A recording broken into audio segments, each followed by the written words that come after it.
Assalamualaikum warahmatullahi wabarakatuh. Alhamdulillahirabbil alamin, amma ba'du.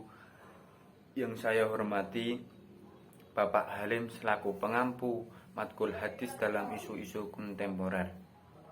Di sini saya akan menjelaskan tentang makalah tentang kekerasan dalam rumah tangga. Saya di sini ada 3 orang. Yang pertama, perkenalkan, nama saya Alfian Ali Rifki. Yang kedua, teman saya yang bernama Mbak Azah Nur Aprilianti. Yang ketiga, Mbak Novita Isna Kurniawati. Selanjutnya, slide kedua, pengertian kekerasan rumah tangga.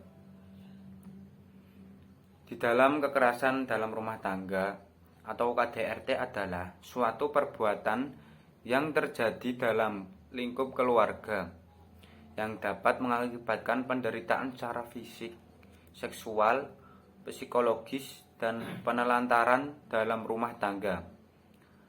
Lain termasuk ekonomi.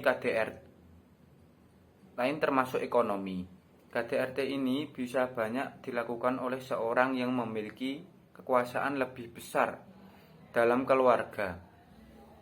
Walaupun seluruh anggota keluarga dapat menjadi korban KDRT, tetapi yang paling banyak menjadi korban biasanya adalah seorang istri.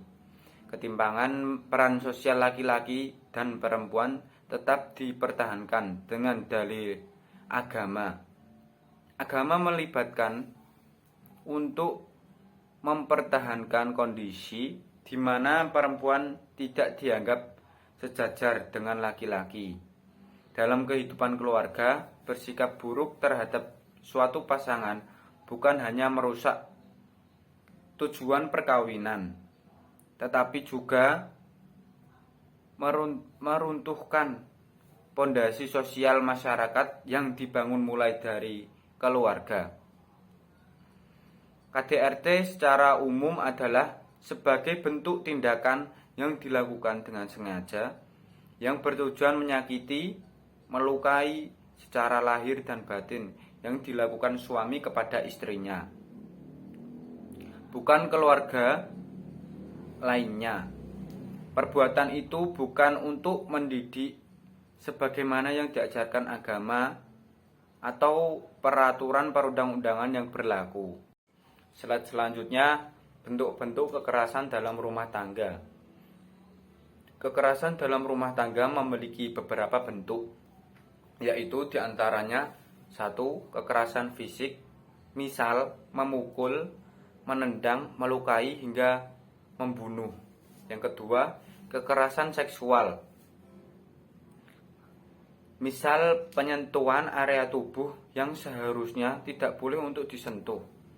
Yang ketiga, kekerasan psikologis, misal perselingkuhan, kekerasan ekonomi yang dapat menelantarkan keluarga yang menjadi tanggung jawabnya, bersikap tidak adil terhadap istri dalam pernikahan poligami.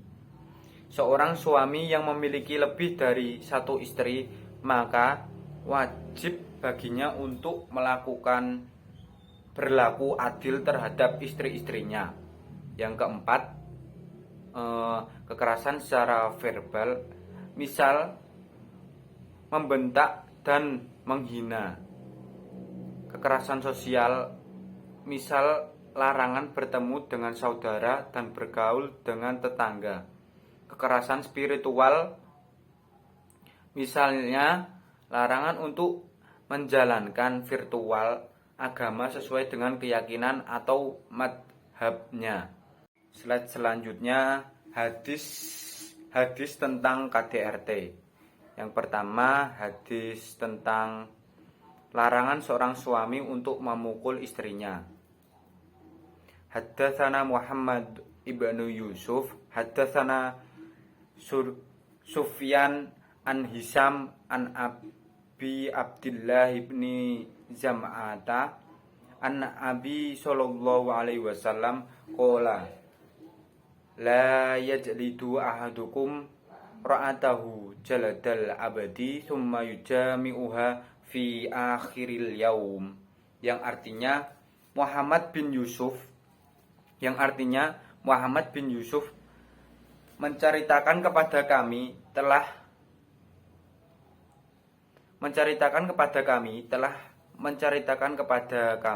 Sufyan dari Hisam, dari bapaknya, dari Abdullah bin Jam'ah, dari Nabi Shallallahu Alaihi Wasallam, kalian memukul istrinya seperti memukul seorang budak, namun saat hari memasuki waktunya senja, ia pun menggaulinya, sehingga memukul tanpa ada sebab, seperti bukan karena izin nusyus, atau memukul melebihi batas adalah salah satu bentuk kekerasan dalam rumah tangga. Rasulullah tidak pernah memukul istrinya. Bahkan dalam hadis Laqid bin Sabrah pun menjelaskan karena Nabi Shallallahu Alaihi Wasallam tidak memberi jalan sama sekali kepada suami untuk memukul istri, sekalipun sudah diceritakan di hadapan beliau.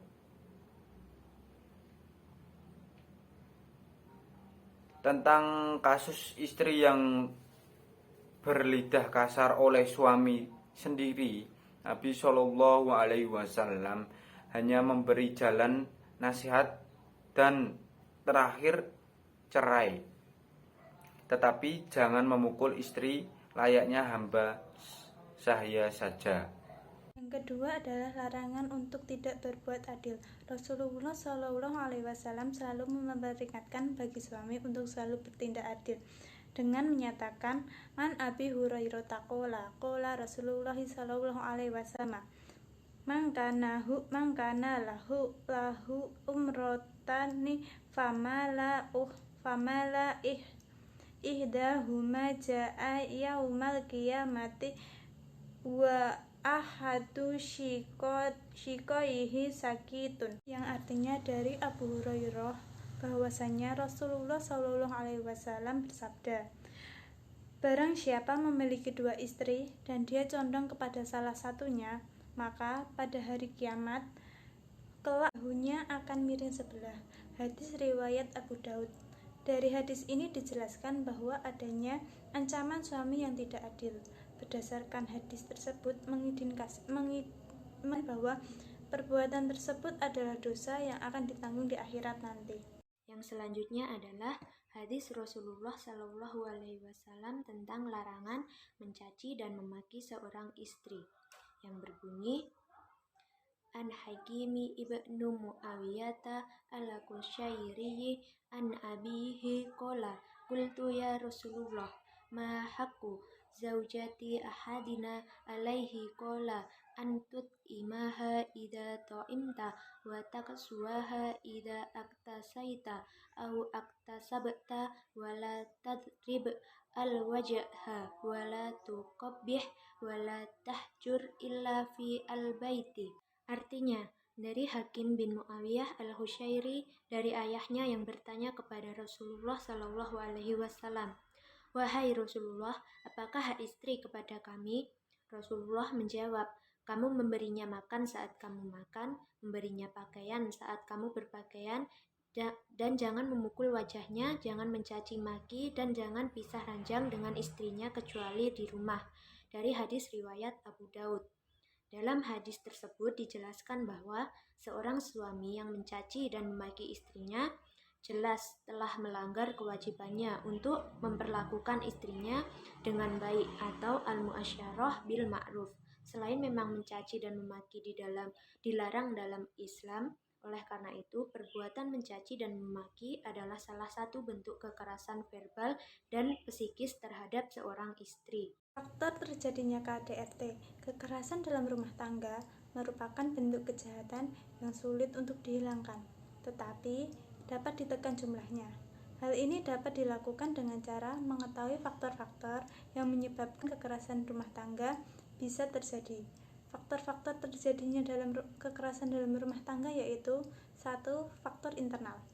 Faktor internal menyangkut kepribadian dan perilaku kekerasan yang menyebabkan ia mudah sekali melakukan tindak pidana kekerasan bila menghadapi situasi yang menimbulkan kemarahan atau frustasi. Kepribadian yang agresif biasanya dibentuk melalui interaksi dalam keluarga atau dengan lingkungan sosial. Di lingkungan sosial di masa kanak-kanak. Faktor internal ini diantaranya adalah A. Sakit jiwa. Sakit jiwa dapat terjadi karena adanya konflik jiwa yang berlebihan dalam diri seseorang. B. Daya emosional. Daya emosional merupakan kemampuan seseorang untuk mengendalikan emosi dari dalam dirinya. Emosi dapat timbul karena ketidaksesuaian kehendak antara dengan kehendak yang ada di dalam masyarakat. Yang kedua adalah faktor eksternal. Faktor eksternal adalah faktor-faktor di luar diri dari pelaku kekerasan. Mereka yang tidak tergolong agresif dapat melakukan tindak kekerasan bila berhadapan dengan situasi yang menimbulkan frustasi. Hukuman terhadap tindak kekerasan dalam rumah tangga menurut para ulama. 1. Hukuman suami memukul istri. Para ulama berbeda pendapat mengenai sanksi yang bisa dikenakan terhadap suami. Yang pertama adalah Imam Al-Ghazali menyatakan bahwa jika suami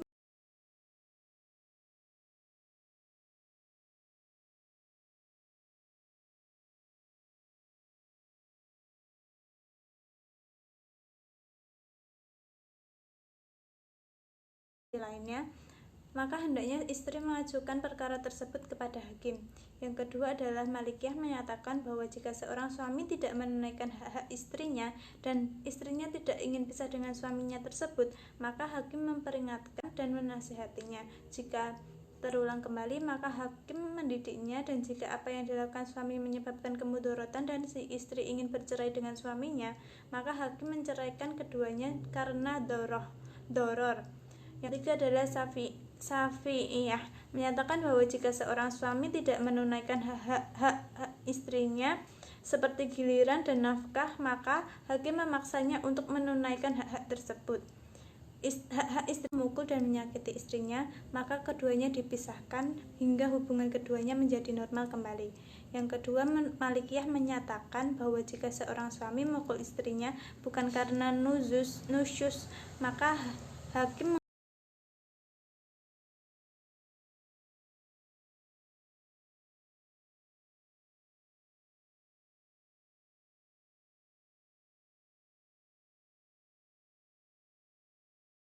meminta agar suaminya dihukum dengan takzir, maka hakim menjatuhkan hukuman takzir kepada suaminya.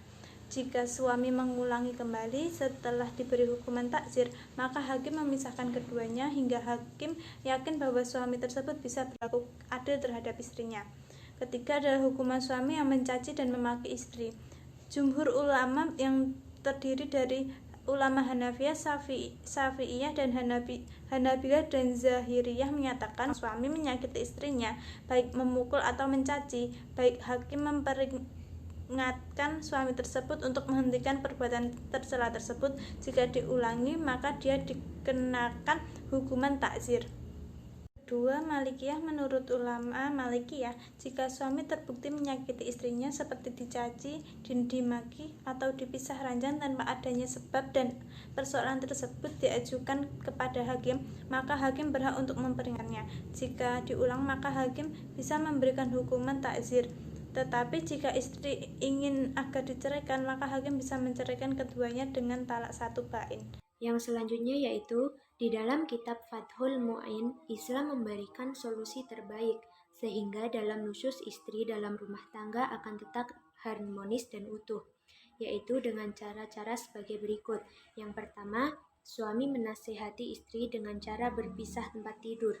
Berpisahnya tempat tidur dapat seperti menolak berhubungan suami istri ketika istri butuh dengan tidak memutus komunikasi.